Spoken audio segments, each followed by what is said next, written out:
This series was co-produced by the Felight and Keybind systems, and was created to teach and inform others about tulpas based on our own experiences and convictions. We adhere to a realistic, logical, and ethical approach to the subject of tulpas and the various topics surrounding them. For more information and resources, look in the description.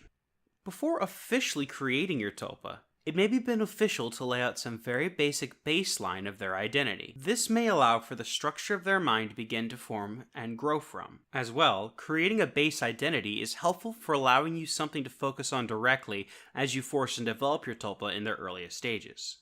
You may or may not already have some idea of the kind of person you want your tulpa to be. However, it is best you put these preconceived expectations out of your mind. Your tulpas should not be made to be an original character of sorts. They are their own person and will learn and grow with time and experience, as everyone does, and will likely not adhere to your original intentions. Disregard the thoughts of, my tulpa will be and look like this, and they will talk to me like this, as you really shouldn't control someone like that. Let their identity develop naturally over time. You can, however, choose very basic aspects of their identity, such as their gender and their name. You can choose whether or not they will develop male or female, as that likely should not do them much harm, so long as you allow them to deviate as they see fit. It is rare for tulpas to swap genders, but it is entirely possible. Or you can leave the gender up to them. As for a name, you can choose a placeholder name for them to go by, or simply wait until they are sentient enough to choose their own name. You can call them just plain you until they pick a name, or my tulpa, or other such titles.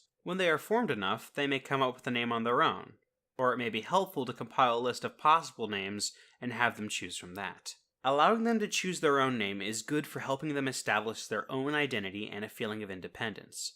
But having a temporary placeholder name to call them may be useful for your own forcing efforts. It may also be useful to create a form for your tulpa. A form is an imaginary body which they can use to communicate and express themselves. Visualizing a form can help you to focus your thoughts onto your tulpa, at least symbolically. A tulpa's form can be absolutely anything.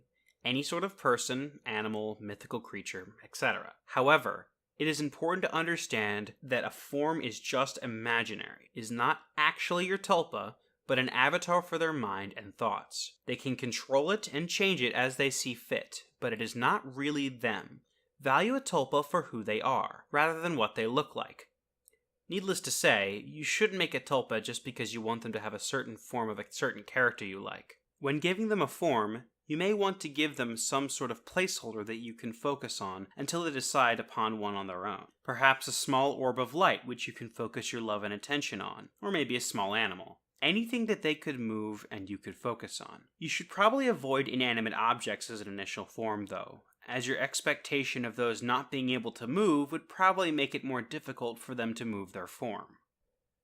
You might decide to give them a full body as an initial form, of perhaps a human of some kind. Avoid people you know or characters though, as you would begin associating them with that person, and thus would make it more difficult for them to form their own personality or identity. It is important for your tulpa to develop themselves, rather than adhering to a predetermined identity that comes with a character form. Choose something original, and something that is not very detailed, so they will be free to alter it once they are sentient. It may help to choose something easy to visualize, so you're not stressing about not being able to picture them well during the early stages. Don't spend too much time working on every intricate detail of their form, as it is just imaginary and thus not really that important, and they very well may decide to change it.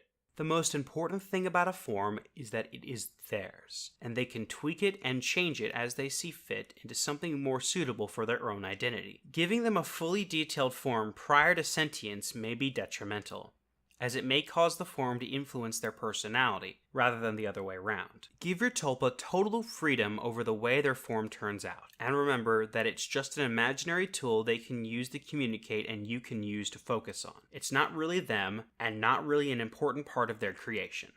When a form is decided on, all that has to be done to create it is for you to practice visualizing it and associating it with your tulpa. Tell your tulpa that it is theirs, and they are free to use it however they wish. There will be an episode about the subject of visualization later in the series. At this point, you have perhaps decided on a placeholder name and gender for your tulpa, as well as a basic form for you to focus your attention on. Once they are sentient, they will be able to change these. That is an early activity for many tulpas as they begin their new life with you. they will reach sentience through time and attention being paid to them, in what we call forcing. In the next episode, we will explain how to begin creating your tulpa and how to force them to help them reach sentience and grow into a stronger and more developed thought form over time. This episode was written by Apollo Felight and was voiced and edited by Blair Keybind.